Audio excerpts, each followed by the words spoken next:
keluarga yang terdiri daripada 4 orang boleh membazir makanan sebanyak 1 kilogram dalam masa 1 hari. Pada pandangan saya, kesan pembaziran makanan yang berlaku di dunia sekarang ialah tumpuh pelupusan sampah di Malaysia semakin berkurang kerana terlalu banyak sampah yang dihasilkan oleh rakyat kita. Mengapa pembaziran makanan berlaku di bulan Ramadan adalah kerana apabila tiba bulan Ramadan, kebanyakan masyarakat tempatan akan pergi ke bazar dan membeli makanan di sana dengan kadar kuantiti yang banyak.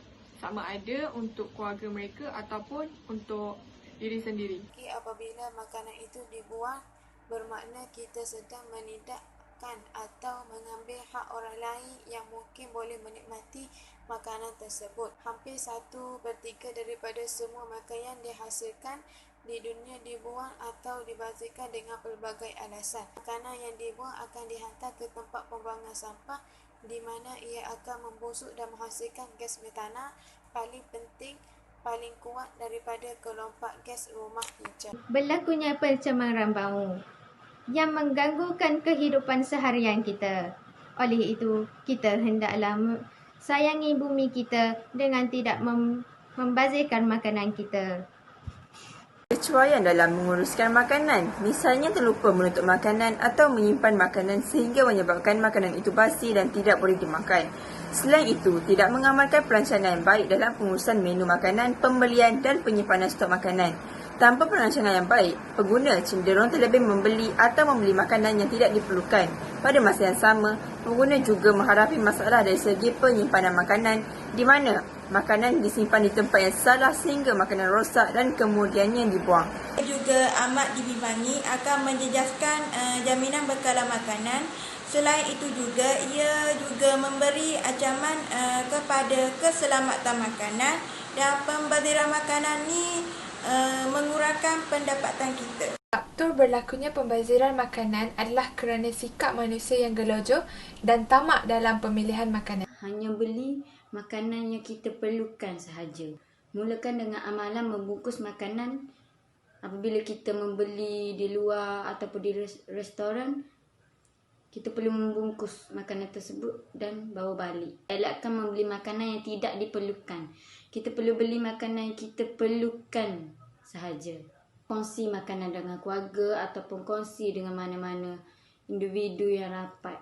Satu keluarga atau isi rumah dalam sesebuah rumah boleh menjadi penyumbang kepada pembaziran makanan. Satu artikel telah dipaparkan oleh The Malay Mail Online dengan tajuknya "Selepas Cipta Rekod Negara, 1,500 mangkuk laksa dibuang sia-sia". Pada hakikatnya, sebanyak 1,500 mangkuk dimasak dan dibuang untuk mencipta rekod Malaysia Book of Records adalah sikap yang kurang timbang rasa dan tidak bertanggungjawab. Laksa Sarawak yang mencipta rekod tersebut telah dibuang atas sebab tidak sihat untuk dimakan seperti mana yang dilaporkan oleh The Borneo Post.